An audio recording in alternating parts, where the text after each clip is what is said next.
ಹಲವಾರು ಅವರ ಜೀವನದ ದಾರ್ಶನಿಕವಾದಂತಹ ಒಂದು ಘಟನೆಗಳನ್ನು ಹೇಳಿ ಮಕ್ಕಳು ಬದಲಾಗ್ತಿರ್ತಾವ. ನಾವು ಆ ಕಥೆಗಳನ್ನು ಬಿಟ್ಟಿವಿ.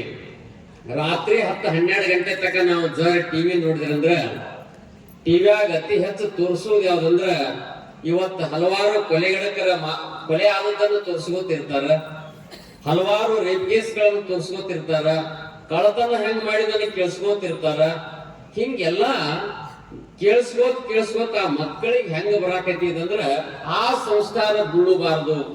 ನೀವು ಅವುಗಳನ್ನ ಬಂದ್ ಮಾಡಿ, ಅವುಗಳನ್ನ ಕಡಿಮೆ ಮಾಡಿ, ನಿಮ್ಮ ಮಕ್ಕಳಿಗೆ ಒಳ್ಳೆ ಒಳ್ಳೆ ಕಥೆಗಳನ್ನು ಹೇಳಿ ಅವರಿಗೆ ಬದುಕನ್ನು ಬದಲಾಯಿಸುವಂತ ಕೆಲಸ ನಿಮ್ಮದದ ಅನ್ನೋ ಮಾತನ್ನ ನಾ ಹೇಳ್ತಾ ಆದ್ಮೇಲೆ ಇಲ್ಲಿವರೆಗೆ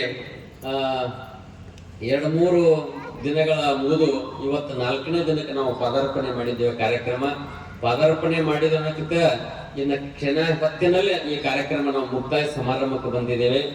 ಈ ಮುಕ್ತಾಯ ಸಮಾರಂಭದ ದೇಹ ಸಾನ್ನಿಧ್ಯ ಅಮರೇಶ್ವರ ಮಹಾರಾಜರ ವಹಿಸಿಕೊಂಡಿದ್ದಾರೆ. ಅವ್ರ ಮಾತುಗಳನ್ನು ಕೇಳೋಕ್ಕಿಂತ ಪೂರ್ವದಲ್ಲಿ 1-2 ನಿಮಿಷ ನಾವೊಂದು ವರ್ಗಿಣಿಯನ್ನು ಓದ್ತಾ ಇದ್ದೇನೆ ಆದ್ಮೇಲೆ. ಯಾಕೆಂದ್ರೆ ಈ ಕಾರ್ಯಕ್ರಮ ನಡಿಬೇಕಾಗಿತ್ತಂದ್ರ ಬಹಳ ಸಹಾಯ ಸಹಕಾರ ಬಹಳ ಇರ್ತದ. 5 ದಿನದ ಪ್ರಸಾದವನ್ನ ಪುಣ್ಯಾತ್ಮರು ಪ್ರತಿದಿನ ಒಬ್ಬೊಬ್ಬರು ದಾಸೋಹ ಸೇವೆಯನ್ನು ವಹಿಸ್ಕೋತ ಹೋಗಿದ್ದಾರೆ. ಇವತ್ತು ಒಬ್ಬರು ದಾಸೋಹ ಸೇವೆ ಮಾಡಿದ್ದಾರೆ. ಅದರ ಜೊತೆಗೆ